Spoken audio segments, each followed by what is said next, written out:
मैं देखता हूँ लोगों को बहुत परेशान देखता हूँ, खाम खा परेशान। प्रेम से भोजन कीजिए, जो भी है, खिचड़ी हो या कि रोटी दाल चावल सब्जी हो।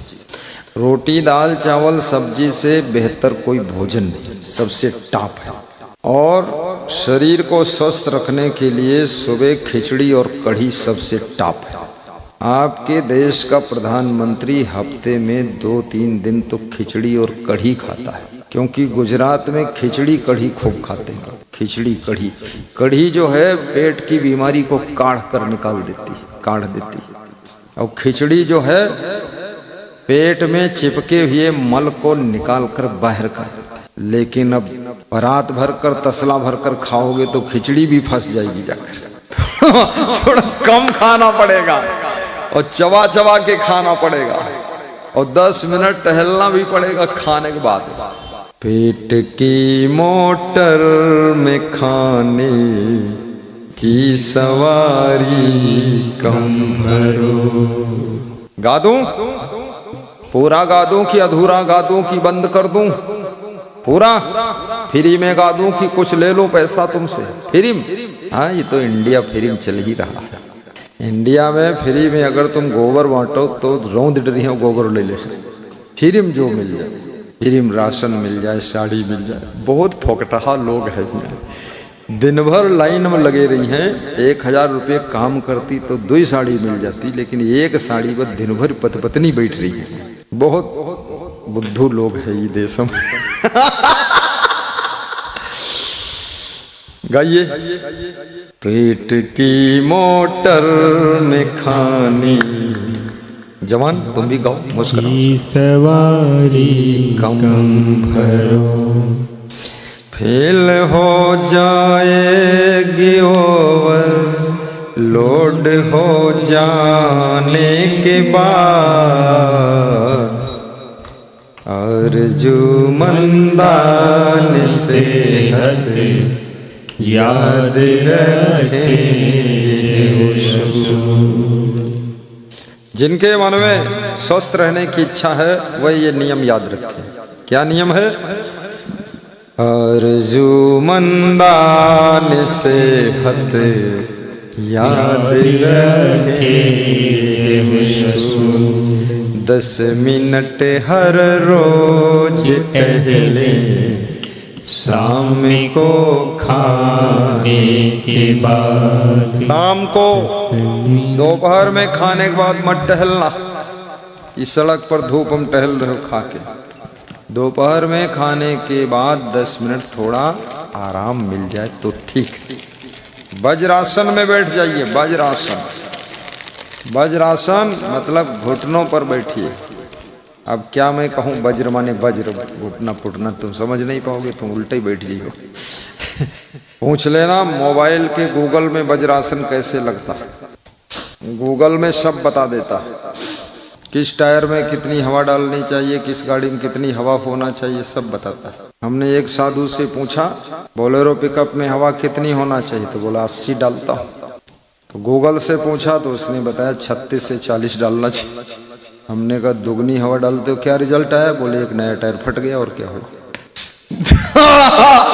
अरे मोबाइल से सब जानकारी ले सकते हो, उसमें सब कुछ बात हुआ, बीमारी का भी बता देता है। इसलिए वज्रासन में बैठ जाओ 10 मिनट। 15 मिनट प्राणायाम करिए सुबह खाली पेट। 15 मिनट कठोर व्यायाम करिए और 15 मिनट शवासन करिए। 45 मिनट ये हो गए। 45 मिनट पैदल चलिए सुबह। 10 मिनट शाम को खाने के बाद पैदल चलिए। दोपहर में खाने के बाद वज्रासन में बैठिए। तुरंत मत लेटना बाबूजी, थोड़ा टहलिए भी, घर ही में टहलिए, इधर उधर सामान रखिए।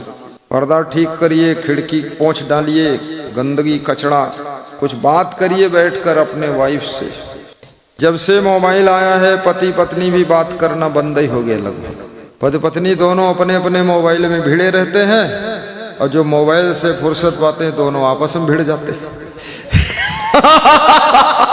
यही हाल होता है। जब बैठ के प्रेम से बात नहीं करोगे, समाधान नहीं करोगे तो दिमाग उलझेगा ना। मोबाइल बहुत ज्यादा देखने से सिर दर्द भी हो जाता है। बताना मेरा फर्ज है, मानना तुम्हारा फर्ज है। 10 मिनट हर रोज टहले। पुलिस जवानों का भी मोबाइल ने हाल खराब कर दिया, मिलिट्री वालों का। पुलिस जवान की कहीं ड्यूटी हो, तुम चौराहे बैठा होगा, बस मोबाइल देख रहा, पीछे से कोई का मूड काट ले जाए कोई बात नहीं। मोबाइल में इतना लोग आशिक हो गए, जिनको जरूरत नहीं वो भी मोबाइल रखते हैं। और मोबाइल का खर्चा बहुत बड़ा, भयंकर खर्चा है मोबाइल का, साधारण नहीं है। और रेडिएशन की तरंगें बहुत बीमार करती है, नींद भंग कर देती है। अपने घर में नियम लागू कर दो, 10 बजे के बाद रात में सबके मोबाइल जमा करो। जो घर का मालिक है, जो सबका बाप है, जमा कर दो एक जगह। मेरे यहाँ सब जमा हो जाता है, मैं सबका बॉस हूँ, मालिक हूँ, जमा कर देता हूँ। सबके एक एक जमा हो जाए। जो जमा नहीं करेगा तो रात में निकलना पड़ेगा वहां से, जिंदगी भर मत आना। सख्त अनुशासन, देखने नहीं दूंगा मोबाइल।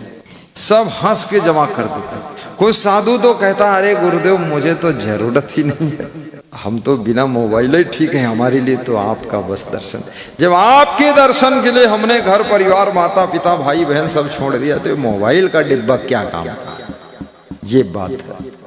मोबाइल का दुरुपयोग मत करना, और अपने पति के ऊपर बहुत क्रोध भी मत करना। बहुत क्रोध करने से तुम्हारा पति दुखी हो जाएगा, बीमार हो जाएगा, बहुत दुख हो जाएगा।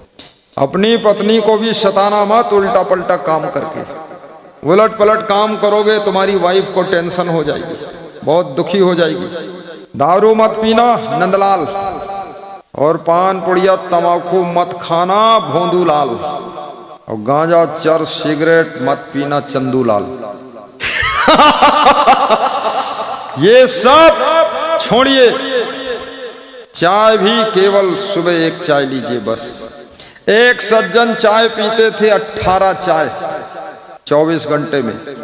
पेवर दूध की चाय, स्ट्रांग चाय, और टाटा की चाय, ताजी बागानों की चाय, और चाय ना मिले तो चाय चाय, और उसमें इलायची डालते थे ऊपर से, ऐसा लगता था खीर बना रहे। वो हालत हुई। मैंने उनसे तो कुछ पूछा ही नहीं, लेकिन 37 साल बाद पूछा क्या तुमको शुगर है? बोले 320 है। तो हमने कहा खाली पेट की भरे पेट? बोले खाली पेट। हमने कहा भरे पेट? बोले 500 के ऊपर है। तो हमने कहा चाय? बोले अब छोड़ दिया। हमने कहा अभी और पियो, 700 पर शुगर पहुंचाओ। विश्व में सबको जैसे चाय में हराया था, ऐसे शुगर की बीमारी हराओ, नंबर 1 पे जाओ। खूब सड़ो, टांग कट जाए, हाथ कट जाए तब बढ़िया, सड़ जाए। मूर्ख, प्रकृति के अंदर अगर अति करोगे तो याद रखना अति से तुम्हारी दुर्गति होगी जरूर। कोई कार्य अति करोगे, कितना नेता अति भाषण किया, भाषण करते करते मंच पर ही बेहोश होकर गिर पड़ा। बहुत बेवकूफ आदमी है। इतना भाषण करने कौन जरूरत है? तुम सोचते हो हम भाषण करके सबकी खोपड़ी में घुसेड़ देंगे ज्ञान? अरे इनकी खोपड़ी नहीं सुधरेगी, जितनी वोट देना लेना हो जाएगा। तुम मरो मत, गिरो मत, बेहोश मत हो, प्रेम से बोलो, पानी भी पी लो, थोड़ा हंस भी दो। बहुत ज्यादा ढाक ढाक करने से कोई मतलब ही नहीं निकलेगा। नेताजी आराम से जाइए, सो जाइए, वोट मिल जाएगा जी। जय हो बजरंग बली की, खुल गई नई गली, बोलो बजरंग बली। हाँ, झंझट में कईयों बड़ा बड़ा नेता बेहोश होकर गिरा। जय जय जय जय जय जय जय। वाह जय श्री गंगा गौड़, आज ताकत आई तुम में कुछ। कल जो बादल आए थे डर में तुम बहुत परेशान थे, आज हिम्मत आई। आज बादल नहीं है लेकिन विधायक आए, बढ़िया बात है। विधायक खिलाड़ी है, कल बादल आए तो वो आया ही नहीं, समझा बदले में कौन फंसे। और आज विधायक जब देखा बादल नहीं तो विधायक आ गए। होशियार तो होना ही चाहिए, झंझट में कहाँ पड़ेगा। साहिब बंद की गाओ। तंदुरुस्ती और सेहत चाहने वालों सुनो। ज्यादा दूध भी मत पीना, ज्यादा दाल भी मत खाना, चावल भी ज्यादा मत खाना, रोटी भी ज्यादा मत खाना। तो ज्यादा क्या खाओगे? तुम पूछोगे तो ज्यादा क्या खाऊं? ज्यादा कुछ न खाना है, न ज्यादा बोलना है, न ज्यादा सोना है, न ज्यादा जागना है, न ज्यादा मोबाइल चलाना है। अति हर सेंटर में बंद कर दीजिए, फिर निर्द्वंद हो जाइए। नींद आ रही है सो जाइए, जबरदस्ती जागते हो। और टेंशन लेने से कोई फायदा नहीं, मर जाओगे, 4 लोग दफन कर देंगे, दोबारा तुमको कोई याद नहीं करेगा। जिनके लिए टेंशन कर कर के शुगर पैदा हुई है, वह नालायक रोज यही मंत्र पढ़ रहे हैं कि ये मर जाए तो अच्छा है। तुम उनके लिए टेंशन हम पड़े, छोड़ो टेंशन।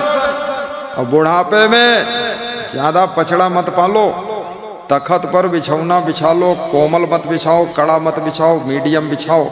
और लेटे लेटे प्रवचन सुनो, फिर बैठे बैठे सुनो, फिर व्यायाम करो ऐसे ऐसे, फिर मुस्कराओ, फिर हंसो।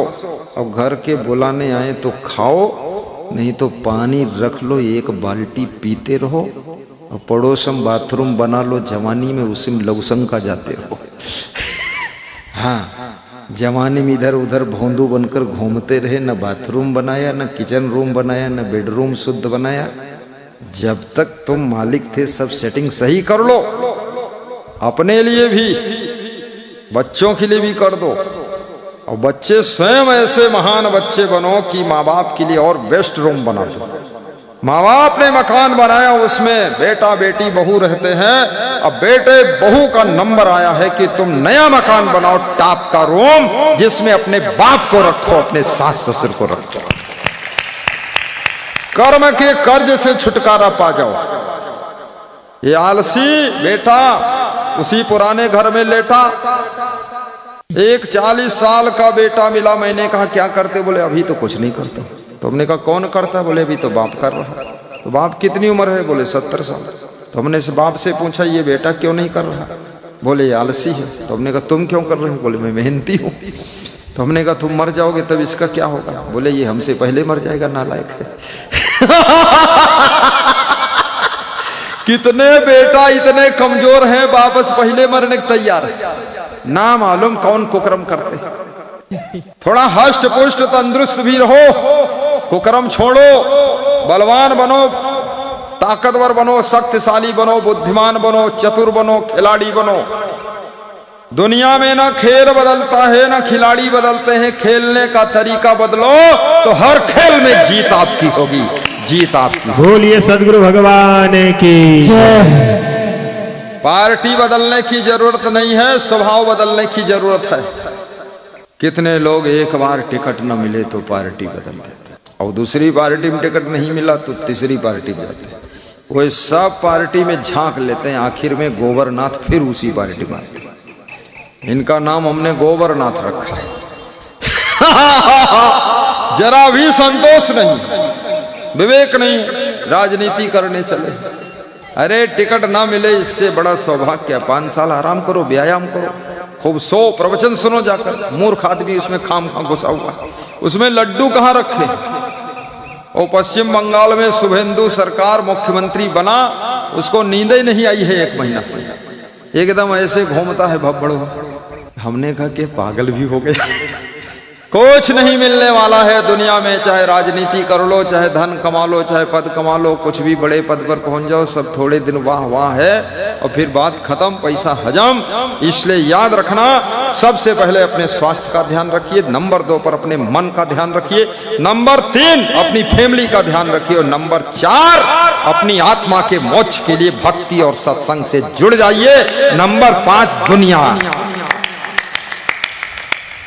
कितने लोगों को सत्संग सुनने का टाइम ही नहीं, भोजन खाने का टाइम नहीं, व्यायाम करने का टाइम नहीं, पैदल चलने का टाइम नहीं।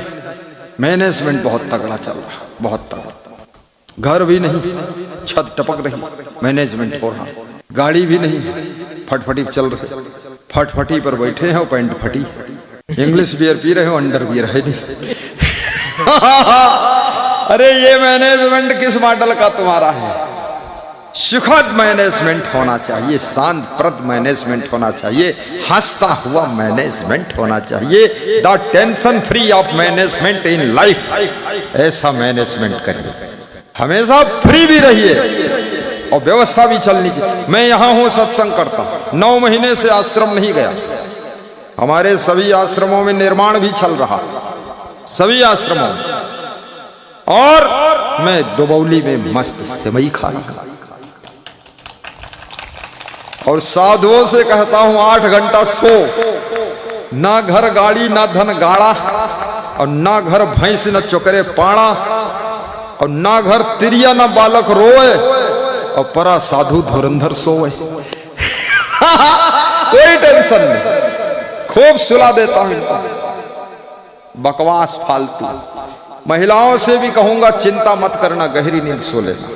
सभी लोग कम से कम 7 घंटा सोए। बच्चों को 9-10 घंटा सोने दीजिए। बूढ़ों को भी कल भी बताया था 9-10 घंटा सुलाइए। ये जनार्दन त्रिपाठी जो है 10 घंटा सो।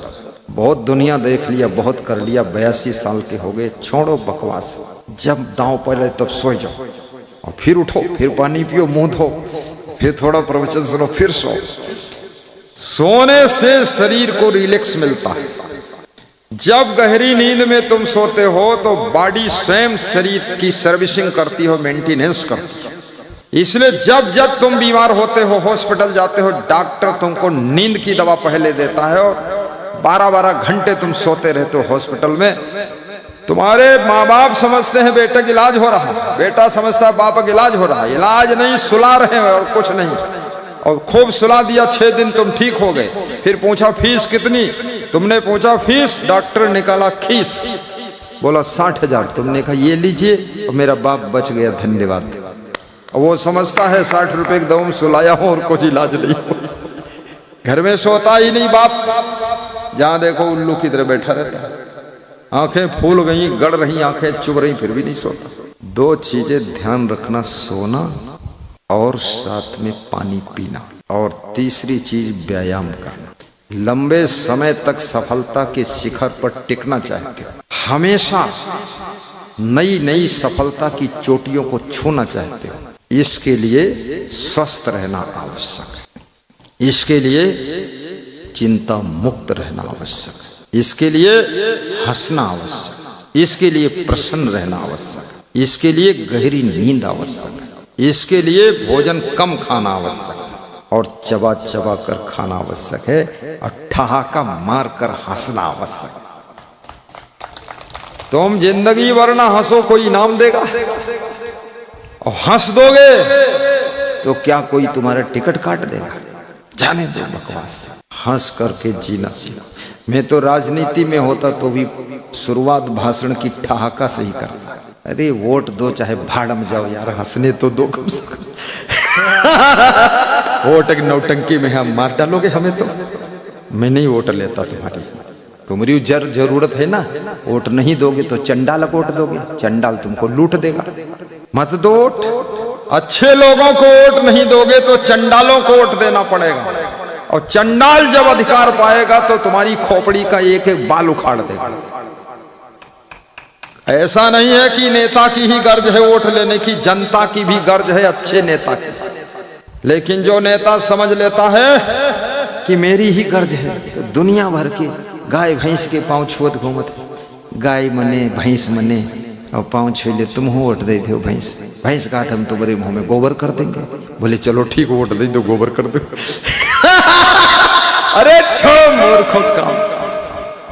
ए बाबा, हंसी मनाइए, खांसी खुर्रा दूर करिए। विधायक को बोल देते सिरप ले आता, पी लेते, फालतू यहाँ आया। हाँ वो साधु खांसत हो, विधायक से बात करते, कही दो जाकर सिरप ले आओ, खांसी आवत। ज्यादा खांसे खोसे नहीं चाहिए, एक दिन खांसो, दूसरे दिन कुछ दवा ले लो, सोट वोट खा लो। हाँ हर समय बूढ़े तरह ये सब क्या नौटंकी, बेशर्मी की बात। एकदम चंगा रहना चाहिए, खुश रहना चाहिए, भोजन भी कम करना चाहिए। चलो छोड़ो ये बात, प्रवचन सुनाता हूँ। ये बात तो शरीर की, अब अगली बात है मन की। मन की चंचलता को भी बस में रखिए। ई मन चंचल, ई मन चोर, ई मन शुद्ध ठगहार, मन मन करते सुर नर मुनि जाने, मन के लक्ष्य द्वार। अरे ये मन वैज्ञानिक जब इस मन को संभालता है तो विज्ञान के क्षेत्र में कोई नई रिसर्च करता है।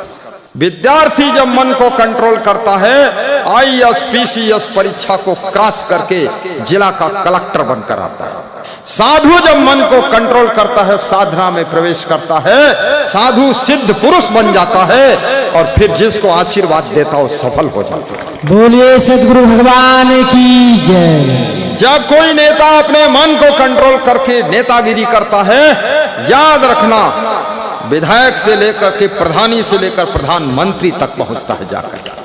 सारा खेल मन का है और मन के अंदर लोभ आता है। लोभ से भी बचना है, क्रोध से भी बचना, गुस्सा बहुत आता है। अंड बंड मत बोल देना पार्टी में किसी को, नहीं तो वो भी बदला लेगा, टांग खींचेगा। जो है माहू रस घूंट पी लो, जहर पी के मुस्कुराओ, ठीक है। कहो ना कोई कुछ नहीं और चौपट। तुम सोचते हो कि गुरुजी राजनीति कैसे जानते? अरे मैं पूर्व जन्म में राजनेता था, इस जन्म में, और साधु भी कई जन्म में था, लेकिन मुक्ति नहीं हो पाई, इसलिए कि तुमको प्रवचन सुनाना बाकी था, इसलिए पैदा हुआ फिर। और बिजनेसमैन भी रहा हूं किसी जन्म में बहुत तगड़ा, मैनेजमेंट ऑफ माइंड। लेकिन अब हम क्या चाहते? हमारे पास वो दो साध्वी आई थी, उधर बैठी है, खड़ी हो जा, जो मुक्ति मांग रही थी। तीनों खड़ी हो जाओ, और तीसरी नहीं मांगते रहे, मुक्ति साथ है, मोह निपट जाए। तो छत्तीसगढ़ प्रदेश से आई है, कह रही थी हमको मुक्ति दे दो बस, अब कुछ नहीं, अब नहीं। हमने कहा मुक्त कर दे।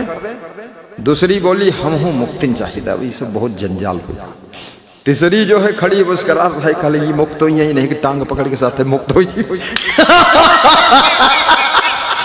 सब संसार में दुख ही दुख है, बैठो, दुख ही दुख है। दुखेश अनुद्विग्न मनः सुखेश विगत अस्पृहा वीतराग भय क्रोधा स्थित धीमन उच्चते। श्री कृष्ण गीता में कहते अर्जुन, जो दुख के आने पर भी दुखी ना हो वही साधक है। याद रखना, राह में कांटे आए और कांटे चुभे ना, वो समझता, क्योंकि जूता पहन लिया उसने। बरसात हो रही है, रास्ते में भीगे ना, क्योंकि छाता लगा लिया उसने। ठंडी हो रही है, ठंडी लग नहीं रही, क्योंकि रजाई ओढ़ लिया उसने, जैकेट पहन लिया। गर्मी है, गर्मी लग नहीं रही, क्योंकि पंखा कूलर एसी चला लिया। दुख है पर दुख लग ही नहीं रहा है, क्योंकि विवेक और संतोष पैदा कर रहा है। दुख लग नहीं रहा। एक ही घर में रहने वाले 10 लोग बराबर दुखी सुखी नहीं होते, कम ज्यादा दुखी सुखी होते। जिनके पास विवेक है वे कम दुखी होंगे, जिनके विवेक बिल्कुल नहीं वे बहुत दुखी होंगे। घटना चक्र तो संसार में हो ही रहा है, लेकिन याद रखना दुखी होना न होना ये आपके विवेक के ऊपर निर्भर है। बिन विवेक कोई ना सुखी, बिना किए संतोष। सबको देखो हाल, या पढ़े अपढ़ मन कोस। कितना पढ़ा लिखा हो, अफसर हो, बिना विवेक के, बिना संतोष के दुख मिटने वाला नहीं है। इसलिए जो कंडीशन, पोजीशन, सिचुएशन आपकी है, उसी में विवेक पूर्वक डिसीजन लेकर के सुखी रहिए और उन्नति करते रहिए, भक्ति करते रहिए। घबराइए मत, दिन आपके भी बदलेंगे, सबके दिन बदल रहे हैं। सब दिन होत ना एक समान, सब दिन एक समान नहीं होते। आपके 100 साल की उम्र में कुछ उम्र आपकी दुख में बीतेगी, कुछ उम्र सुख में बीतेगी, कुछ उम्र गरीबी में बीतेगी, कुछ उम्र ठोकरें खाते खाते बीतेगी, और कुछ उम्र में आराम से उम्र बीत जाएगी, और कुछ उम्र ऐसी आएगी जिसमें आनंद ही आनंद होगा, और फिर ऐसी उम्र आ जाएगी जो कलाकंद होगा, फिर जमीकंद होगा, फिर परमानंद होगा, और उसके बाद फिर द्वंद्व होगा। इस संसार में तो यही उतार चढ़ाव है। भगवान कृष्ण का जन्म जेल में हुआ, ये दुख नहीं क्या सुख है? पानी बरस रहा है, भादव रात अंधेरिया, सिर पर लाद करके डलिया में रख करके उनके पिताजी नंद बाबा के यहाँ पहुंचा देते हैं। यशोदा पालती है, ना पालती मार डालती, क्या करती। लेकिन जिनके जीवन का क्या ठिकाना, भगवान की तो ये दशा है। कम से कम तुम्हारा जन्म भी घर में हुआ है, तुम्हारी माँ ने पाला है, माँ का दूध पिया है, कोई झंझट तो नहीं था। भगवान कृष्ण के जीवन में कितना झंझट। बचपन में गौएं चराना पड़ा, गोबर उठाना पड़ा, गौएं को धोना पड़ा, बछड़ों को स्नान कराना पड़िया दुले, और वहां पर पूतना आ रही, कहीं बकासुर नकासुर आ रहा है काटने मारने के लिए, वो भी संघर्ष चल रहा बचपन से ही। कंस राक्षसों को भेज रहा मारने के लिए, फिर बचपन में ही घर में खाने की कुछ कमी थी, इसलिए दूसरे घर में दही भी चोरी करना पड़ा और सामान निकालना पड़ा खाने के लिए। दोस्त भी ज्यादा थे भगवान के पास। सब कर्म हो गए। उसके बाद नंद बाबा का गांव भी छूट गया और आ गए मथुरा में। मथुरा में कंस को कूटा पीटा, कुबलया पीठ, हाथी मार डाला उसको भी, और दो पहलवान लड़ने आए उनको भी मार डाला। मारा काटी शुरू हो गई। उसके बाद पढ़ने के लिए चले गए उज्जैन में। संदीपन गुरु के पास पढ़ाई किया। सुदामा जैसा मित्र मिल गया। वहां परशुराम पहुंच गए। बोले शिक्षक समय पूरा हो गया, अब युद्ध शुरू करो, आतंकवाद बढ़ रहा है। फिर आए वहां से चक्र सुदर्शन लेकर। फिर मार काट हुई। फिर जरासंध बिहार से आ गया, चढ़ाई कर दिया। भगवान ने अपने यदुवंशियों से कहा छोड़ दो, मथुरा निकल चलो यहाँ से, यहाँ मुश्किल मामला है, क्योंकि जरासंध बड़ा उदंड आदमी है, बहुत कठिनाई हो जाएगी। यदुवंशी बोले नहीं जाएंगे, नहीं जाएंगे। बोले मत जाओ, हम तो जा रहे हैं। भगवान निकल गए। यदुवंशियों की बहुत कुटाई हुई और कूटे पीटे गए सब। आधे बचे, आधे मर आ गए। क्या हुआ? भाग गए भगवान। भगवान को भागना पड़ा। तुम तो भागना भी नहीं पड़ा है, उसी दुबौली गांव में दबे पड़े हुए हो। भगवान को भागना पड़ा, जान बचाना पड़ा। भाग कर गए द्वारिका, गुजरात पूरा लांग गए। समुद्र के पास पहुंचे, वहां भी सेना लेकर दोबारा पहुंच गया जरासंध। आक्रमण कर दिया तो भगवान समुद्र में कूद गए जान बचाने के लिए। और समुद्र में तैर करके एक टापू था जिसको भेंट द्वारिका कहते, वहां जाकर के जान बची। वहां जरासंध की सेना नहीं पहुंची, तब भगवान की जान बची। तो भगवान वहां क्या खाएं? तो वहां केवल दाल होती। वो टापू पर मैं 2 घंटे रुका हूं। आज के 30 साल पहले गया था, तो वहां बड़ा विकास हो गया। तो टापू पर केवल दाल होती है। तो उन्होंने फोन लगाया सुदामा को, पोरबंदर 80 किलोमीटर है यहाँ से, द्वारिका से ले आ चावल दाल मिलाकर खाऊं, मर जाऊंगा यार, क्या लफड़ा फंस गया। भगवान को इतना झंझट पड़ गया, तुमको तो कोई झंझट नहीं, तुम तो इतना दाल भात खाते हो, रोज पेट में गैस बनती हो, फिर भी गैस सिलेंडर खरीदने जाते हो। दुनिया भर के लफड़े भगवान को फंस गए। राम भगवान को भी वनवास जाना पड़ा, सीता हरण हो गया, लक्ष्मण को शक्ति बाण लग गया, बाली को मारना पड़ा, रावण को कुंभकर्ण को मारना पड़ा, सब प्रपंच में पड़ना पड़ा। तुमको तो इतना बड़ा युद्ध भी नहीं हुआ, तब भी मुंह ऐंठ कर बैठते हो, हंसते रहो, जिंदगी क्या बर्बाद कर रहे हो। कुछ नहीं है, जो मिला है पर्याप्त है, जो नहीं मिला है उसको प्राप्त करूंगा, और जो मिलने वाला नहीं उसका त्याग करूंगा। जो मिल करके भी खो गया उसको भूल जाऊंगा, और जिसकी जरूरत है उसके लिए ताल ठोक कर मेहनत करूंगा और उसकी भी उन्नति करूंगा। ऐसा संकल्प होना चाहिए प्रभु। बोलो साहब, क्या नाम है? जयचंद गौड़। कौन है जयचंद? खड़े हो जाए करो। दूसरा गोविंद गौड़ कौन? जय गोविंद गौड़। तीसरा सुग्रीव कौन? और गंगा सबसे छोटा है, जो सबसे छोटा वो गंगा, और गंगा लाया सत्संग की गंगा। बहुत अच्छा आदमी है गंगा गौड़, बचपन से जुड़ गया मेरे साथ, पूर्व जन्म का संस्कार था। गुरु से जुड़ना कोई आसान नहीं। बैठो, चारों भाइयों की जय। राम लक्ष्मण भरत शत्रुघ्न है, पर वो राम नहीं जो वनवास जाएंगे, घर ही में रहेंगे। हाँ, चिंता मत करना, साहिब बंदगी। तो मेरे कहने का तात्पर्य ये है कि दुखेश अनुद्विग्न मना, जो दुख के आने पर भी उद्विग्न ना हो, अर्थात उलझे ना, अर्थात शांत रहे, अर्थात खुशियां जिसकी खोए ना। सुखेश विगत अस्रहा, और सुख मिलने पर उस सुख को भोग सके और अधिक सुख मिले, ऐसी कल्पना करके दुखी ना रहे। मनुष्य के मन की सबसे बड़ी गलती है, जो सुख मिला है उसको भोगता नहीं है, उसको भूल जाता है और कहता है और सुख मिले। जिस कार में बैठा है उसका आनंद नहीं ले रहा, सड़क पर दूसरे कार देखा, बोले ये ठीक है, हमारी तो फटफटी है, बोले ये ठीक। जो पत्नी मिली है उसमें खुश नहीं है, और दूसरे की पत्नी चाहे कुतनी हो उसको देखकर कहते ये ठीक ठाक है। तुम कभी सुखी नहीं हो पाओ। जो पति मिला है उसमें खुश नहीं है, दूसरे का पति देख, हाँ ये मॉडल पति हो चाहिए, और ये पक्का बौड़म है जिसको मॉडल बता रहे। अपने जो उपलब्ध हुआ है उसमें खुश रहो। जिस मकान में रहते हो उसी को साफ सुथरा करके रंग वंग लगा करके आनंद कीजिए। जब मैं साधु बना, मेरे गुरु ने मुझको स्वर्ग आश्रम में रखा। उस कमरे की लंबाई चौड़ाई 9x10 थी। वो कमरा दिया, पुराने मॉडल की एक उसमें मसेहरी पड़ी थी, उसमें निवार भी नहीं थी, निवार में गड्ढा बहुत बड़ा है और महामैलू ही निवार, और उस पर एक पुराने मॉडल की कालीन जिनमें 20 साल के मैलू जमा। तो हम कहें ठीक है कमरा अच्छा है, तो हम तो बरामदा में लेट जाते थे कभी कभी। लेकिन फिर मैंने क्या किया, आलू के बोरे काट कर छिल कर उस कमरे की नाप का बनाकर धुलकर हरे रंग में रंग कर नीचे पूरा कारपेट बिछाया, उससे सिला वो जो होता सुतली वो सूजा, और उसकी निवार खोलकर धुलकर सुखाकर फिर से उसको बीन कर टाइट किया, और मशहरी को धोया, छत को धोया, खिड़की दरवाजा पूरे आश्रम के धोया। 10 दिन लगे उसमें, बहुत मेहनत पड़ी, आश्रम बड़ा था। फिर एक दिन हमारे छोटे गुरुजी आए तो देखा वो बोरा हरे रंग में रंगा हुआ बिछा। बोले ये कहाँ से लाए? हमने कहा यहीं पड़े थे बोरा, उसे काट के और सिल करके और रंग करके बिछा दिया। बोले तुम यहाँ के महंत बनने योग्य हो। हमने कहा जो बोरा काटे इसलिए महंत? तो बोले जो नरक को स्वर्ग बना दे, बिगड़ी व्यवस्था को चमका दे, वही तो अगुआ बनना चाहिए। और आलसी वह गोबर में पड़ा रही कौन ने काम। तो उन्होंने कहा कि बिल्कुल फिट आ। हमने कहा फिट मैं पहले से था, यहाँ भी फिट ही रहूंगा और जिंदगी भर फिट रहूंगा। नालायकी कभी किया नहीं, न करूंगा, चाहे साधु बनूं या जो बनूं, और साधु बन गया तो साधु ही रहूंगा, अब दूसरा कुछ बनूंगा भी नहीं। तो बोले मैं अगले साल तुमको यहाँ का उत्तराधिकारी चुन दूंगा। हमने कहा उत्तराधिकारी और पूर्वाधिकारी और पश्चिमाधिकारी की बात नहीं है, बात है व्यवस्था सुधारना। तुम्हें बहुत अच्छे भवन में रख दिया जाए, अगर तुम कोढ़ी हो, आलसी हो, मक्कार हो, कामचोर हो, वो भी घर नरक हो जाएगा।